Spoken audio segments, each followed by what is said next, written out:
When Dylan moved to Lakeview, he was too young to remember where they lived prior. Not that it was anything special, a 2-bedroom apartment in Brooklyn, New York. The suburbs were a welcome change to the rest of the family. Diane and Ron were his parents, a stay-at-home mom and a police officer. The money was okay, enough to support the family with a few extra things here and there. Lakeview was a small town in upstate New York with a tight-knit community. Everyone knew everything. Surprisingly, not many people knew about the tower in the woods, the place where people really didn't go. It was located off a dimly lit river road that ran parallel to a foul-smelling wetland.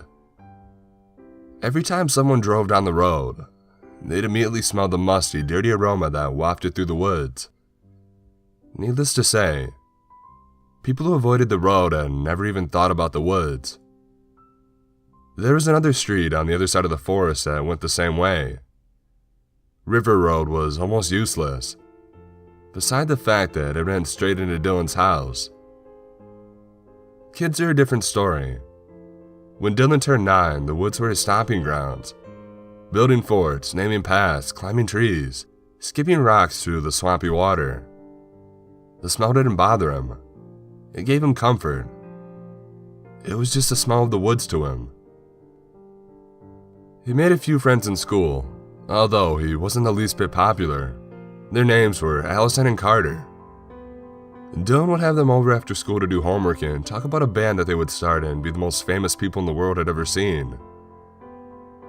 A few weeks into 5th grade, Dylan decided he would show his friends to the woods. He had kept the place all to himself before, but as he grew closer to his friends, he decided to reveal his safe haven to them. One day while sitting in Dylan's room, he said, "Alright guys, you know the woods up the road." Allison and Carter looked quite confused, nodding their heads. "Those woods no one goes in. I've had the place all to myself for a while, but I really want to show you guys the cool stuff in there."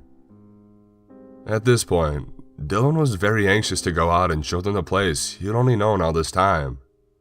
Allison and Carter looked at him for a moment before Allison said, "Those woods smell funny. You go in there?" Dylan smiled deflated and he scowled and he started putting on his shoes. His friends followed suit. He announced to his mother that they were going into the woods. She gave them a smile from the living room, on the phone, and mouthed, "Be careful," before the door closed behind them. They trekked down to the opening of the woods where the smell hit like a brick wall. Dylan inhaled deeply and let out a satisfied exhale. He motioned to his friends to follow and they started on the familiar path he made. They came up to the fort that he had constructed a few months ago. Dylan added a few sticks before proclaiming, "This is my castle."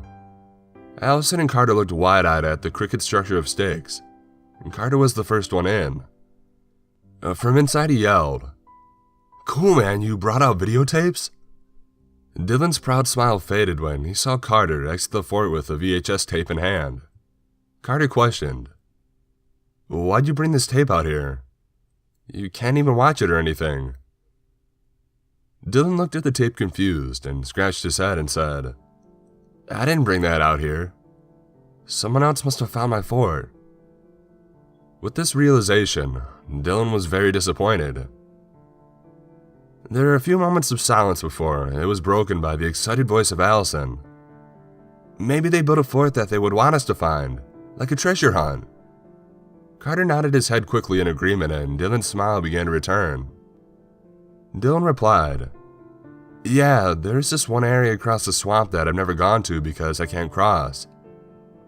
They agreed that their mission was to find a way across the water to meet this other wanderer of the woods. They walked up and down in the front of the water and furiously brainstormed. "Maybe we can build a bridge," Carter suggested. Dylan replied, No, it would never work. It's too far across." Allison was about to add an idea when they heard a loud crack. They turned to the source of the voice and saw a broken root jutting out of the ground, snapped in half. It was almost pointing to an area of the water that split into a series of creeks. They walked over to it and could suddenly make out a pre-existing structure. It looked like a very thin bridge that zigzagged its way across the creeks. An audible gasp of excitement emanated from Dylan as he happily started on the 4-inch bridge that lay across the putrid, muddy waters. The bridge was broken in a few places, which would cause for jumping some creeks and maneuvering through thick thorn bushes. After a solid 20 minutes, they made it across. In front of them stood a large stone tower, surrounded by a flat, concrete clearing covered in leaves. The area was circular and surrounded by creeks, almost like the moat of a castle. Sounds of excitement came to the group as they all jogged towards the structure. They came to the door and opened it right up without hesitation. Inside was a spiral staircase leading up. There were light bulbs coming out of the walls all the way up the stairs. Dylan flipped a switch to the right of the front door to no avail. Regardless, they climbed to the top of the tower where the staircase opened into a makeshift kitchen. Right in front of them were a few cabinets, a microwave, and a very large sink. Next to the sink were tools that looked like they belonged in a dentist's office and a few empty bottles of bleach. Confused, they explored the kitchen, opening up cabinets and turning on the faucet. Dylan looked at the running water and he asked his friends, "How do you think they got running water all the way up here?" His friends looked at him and they shrugged, and they continued their inspection. They came across a heavy steel door clad in padlocks and deadbolts, all of which were unlocked. The group agreed that the door felt almost hidden and that it added to the sense of adventure. More excited than ever before, Allison pushed the door open. Inside were tall bookshelves full of VHS tapes and plain white slips with names and dates on them. They were ordered alphabetically, and Dylan looked across some. Alex, 92, one read, and Andrew, 99, was written on another.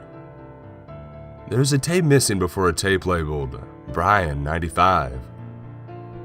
Their excitement turned to confusion as they continued their search. A small television sat in the corner with a dirty old notebook on top of it. Allison crossed to it and flipped through the pages. She finally spoke. "It's just a whole bunch of names." She turned the book around to show her friends. Carter walked over to her and happily wrote his name below the rest, and he giggled, satisfied. They continued their search when Dylan came across a box full of old camera equipment and he shared it with his friends. Looking just as confused as everyone else, Carter looked at the VHS he had been carrying since he had left Dylan's fort. The white slip was blank, and he pulled the tape out. Written in a black marker was Brandon, 01. Carter's face turned beet red and he turned it to Allison. She covered her mouth, gasped, and whispered, "Brandon." Dylan was looking quite confused when he asked, "Who's that?" Carter cut him off. "My brother went missing in 2001. He never came home from school. They found his..." Carter got choked up, then he cleared his throat.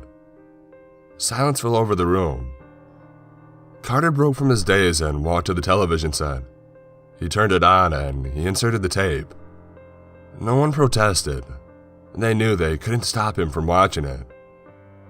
Allison and Dylan worriedly looked at each other, not knowing what to expect. The tape started up, and it displayed a room with gray walls and an empty bed covered in white sheets with a brown stuffed bear in the center.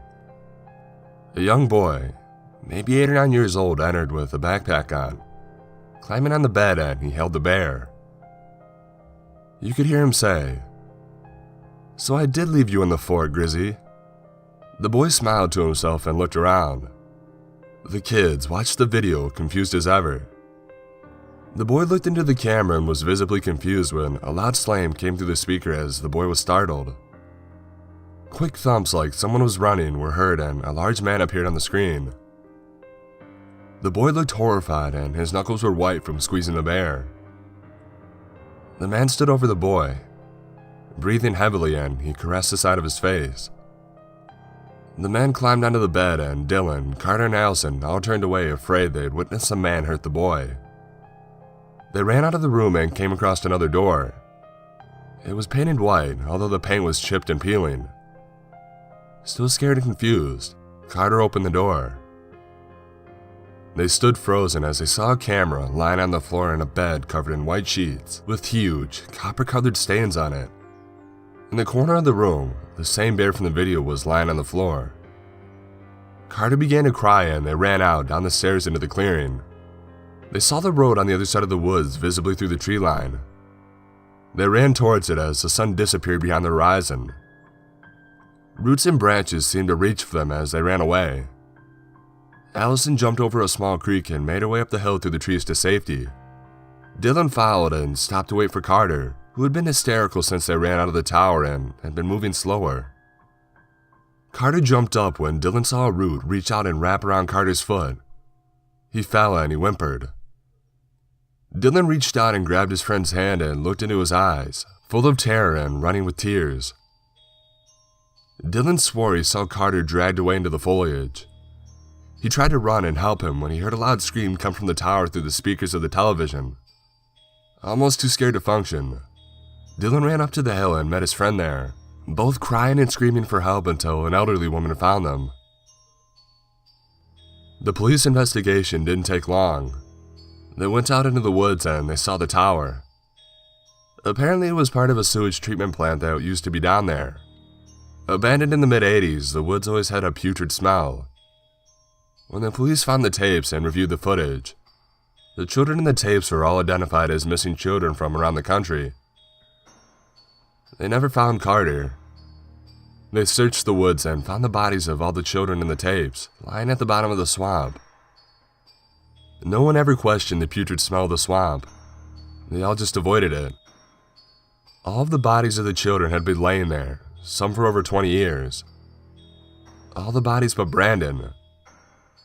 His body had been found years ago in a dumpster, in the next town over only 3 days after being reported missing. They never searched the woods. Dylan swore to the police that he saw the earth drag his friend away. The police told his parents that a child's mind will do anything to recover from a trauma like the one that Dylan endured. The man in the tapes was identified as a man named Kenneth Brown, who was found hanging in his apartment 3 years ago. His room was full of stuffed animals.